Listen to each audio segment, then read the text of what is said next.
Katirika ng araw, pinagbabaril ng mga nakamotorsiklo ang isang tindero ng Bulaklak. Nangyari ito sa tabi ng simbahan ilang sandali lang matapos ang misa. Nakatutok si Katrina Son, exclusive.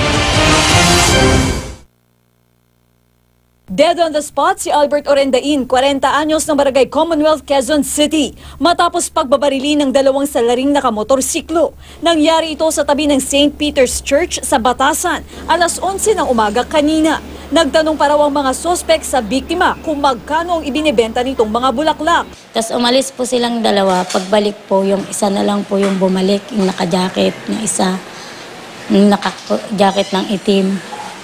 Tapos bigla pong bumunot ng baril, saka po pinaputukan po yung nagtitinda ng bulaklak. Agad tumakas sa mga sospek matapos barilin ng 3 beses si Orendain. Ayon sa live-in partner ng biktima, takot na takot daw ito nang makausap niya noong Lunes. Umiiyak siya. Sabi niya sa akin, hindi niya daw maano kung anong pwedeng mangyari sa kanya. Sabi ko naman, bakit di ka pa tumigil niyan? Tigilan mo na kasi yan. Tapos sabi niya ngayon pahuli na ang lahat. Totoong gumagamit daw ng iligal na droga si Orendain, pero di naman daw makatarungan ang pagpatay sa kanya. Huwag naman pong gano'n na bara-bara po kayo kung saan po. Sa simbahan po niyo pag ginawa. Hindi po kayo nahiya.